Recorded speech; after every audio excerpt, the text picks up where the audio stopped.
Senior सहाफी और तजियाकार सलीम साफी के मुताबिक नून लीग और पीपल्स पार्टी को पहले भी चीन के साथ सीपैक शुरू करने की सजा मिली थी और अमरीकियों को यकीन था कि अब जब ये दोनों पार्टियां इक्तिदार में होंगी तो पाकिस्तान को चीन से दूर करना मुश्किल होगा। चुनाचा इसने पूरी कुव्वत के साथ पाकिस्तान को ब्लैकमेल करना शुरू किया। पहले IMF से शहबाज शरीफ की नाक रगड़वा दी और अब तमाम जायज और नाजायज शराइत पूरी करने के बावजूद IMF पाकिस्तान को नई किस्त नहीं दे रहा। चीन हमें इस बहरान से निकाल सकता था, लेकिन इसे इमरान खान और इनके अस्करी सरपरस्तों ने इस कदर बदगुमान कर दिया था कि इसे शक था कि कहीं इमरान खान दोबारा न आ जाए, इसलिए वो पाकिस्तान की मदद के लिए आगे नहीं बढ़ रहा था। Army chief general Asim Munir के दौरे चीन और DGISI की खामोश राब्ताकारी से चीन को दोबारा राजी कर लिया गया। इसने सीपैक के दूसरे मरहले जो 2019 में शुरू होना था पर काम के आगाज के लिए आमादगी जाहिर की और रेलवे लाइन मंसूबे पर भी दोबारा काम का आगाज हुआ। मगरिबी सरपरस्तों ने इमरान खान को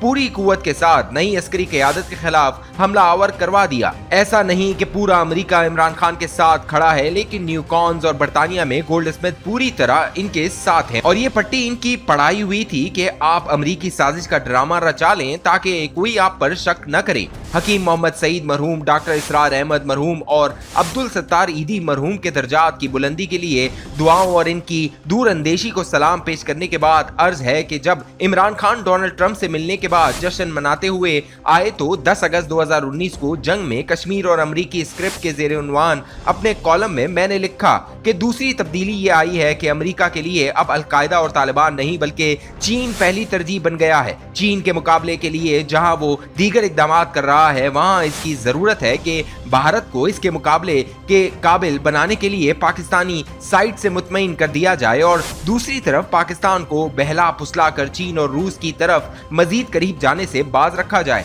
चुनाचा एक तरफ अफगानिस्तान में पाकिस्तान की जरूरत है तो दूसरी तरफ खित्ते से मुतल्लिक अमेरिका के जहन में यह नक्शा है, इसीलिए वो वक्ती तौर पर पाकिस्तान पर मेहरबान हुआ है। कश्मीर के मामले में अमेरिका की शह पर इमरान खान के दौर में इंडिया ने जो कुछ किया वो सबके सामने है, लेकिन असल हदफ ये था कि अमेरिका ने इमरान हुकूमत के जरिए सीपैक के साथ खिलवाड़ करते हुए चीन को नाराज किया। अफगानिस्तान से अमेरिकी अफवाज के निकलने के बाद अमेरिका के लिए पाकिस्तान की वाहिद मोहताजी खत्म हो गई और अफगानिस्तान में भी बैनुल अफगान मुज़ाकरात की कामयाबी से कबल इमरान खान हुकूमत ने इसके साथ भरपूर ताउन करके कतर डील करवाई, जिसकी वजह से अमेरिका की आजमाइश खत्म हो गई और अफगानिस्तान के पड़ोसियों की आजमाइश का आगाज हो गया। दूसरी तरफ अमेरिका की चीन और रूस के साथ सर्द जंग गर्म होने लगी। यही वक्त था कि अमेरिका ने पाकिस्तान को चीन से दूर करने और सीपैक को मुकम्मल रोल बैक करने के लिए भरपूर दबाव डालना था और इसके लिए इमरान खान की हुकूमत और एस्टेब्लिशमेंट की सफों में इनके सरपरस्त इन्हें दरकार थे।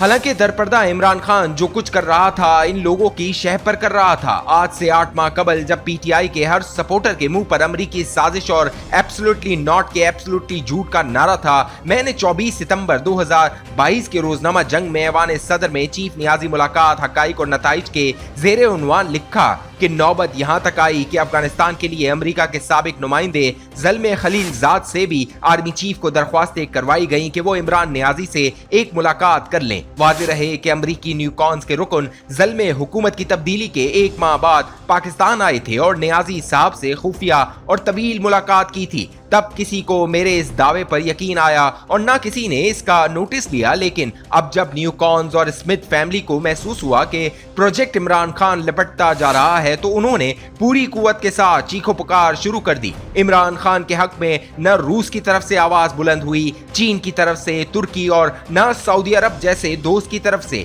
बल्कि कयामत बरपा है तो अमेरिका में है। ज़ल्मे खलीलजाद शेयरमैन और दर्जनों मेंबरान कांग्रेस ने PTI के साथ इनके बकौल ज्यादतियों पर रोना धोना शुरू किया है। हालांकि 9 मई पाकिस्तानी फौज के लिए 9/11 से बड़ा हादसा है। 9/11 को अलकायदा ने सिर्फ अमेरिका की माशी और फौजी ताकत के निशानात को हिट किया था, जिसके बाद गुंतानामो बे का कुबत खाना बनाया जहां फौजी सजाएं देते रहे। अमेरिकी सरजमीन का कानून वहां पर अप्लाई नहीं था और फौजी अदालतें अलकायदा और तालिबान के साथ इंसानियत से सलूक करती रहीं। ज़ल्मे खलीलजाद जब अफगानिस्तान में सफीर थे तो हामिद करजई के एतराज के बावजूद अमेरिकी फौजी रात को घरों में घुसकर मर्द और खवातीन पर मजालिम ढाते रहे, लेकिन आज वो ज़ल्मे खलीलजाद इमरान खान से भी ज्यादा बुशरा बीबी की की मुतवक्को गिरफ्तारी पर शोर मचा रहा है। 9 मई के मास्टरमाइंड और बल्बों में मुलविस लोगों का जुर्म इसलिए शदीद तर है कि उन्होंने पाकिस्तानी शौदा की यादगारों को भी बेहुरमती की। हालांकि अमरीकी कुलिये के मुताबिक तो 9 मई के जिम्मेदारों के साथ ऐसा सलूक होना चाहिए था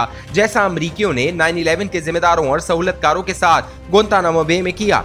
अमेरिका के कायम करदा गुंतानामो बे, अबू गरीब और बगराम की जेलों में फौजियों के मजालिम और इनकी नाम नेहाद अदालतों के खिलाफ किसी अदालत में अपील नहीं हो सकती थी, जबकि पाकिस्तान में जो खुसूसी अदालतों की सजा होगी तो इसके खिलाफ हाई कोर्ट और सुप्रीम कोर्ट में अपील की जा सकेगी। दूसरी तरफ जब पिशावर हाई कोर्ट के सेठ वक्कार मरहूम की क़यादत में एक बेंच ने इन अदालतों के तहत सजा पाने वाले तकरीबन 200 अफराद को 2020 में रिहा किया तो इमरान खान हुकूमत सुप्रीम कोर्ट में अपील में गई और सुप्रीम कोर्ट ने इसके खिलाफ हुक्म इम्तना जारी किया। तब तो अमेरिका या इमरान खान को इन अदालतों पर कोई एतराज नहीं था। क्या इसलिए कि वो दाढ़ी वाले इस्लामी इंतहा पसंद थे और पीटीआई की तरह न्यूकॉन्स का सासा और लिबरल इंतहा पसंद नहीं थे।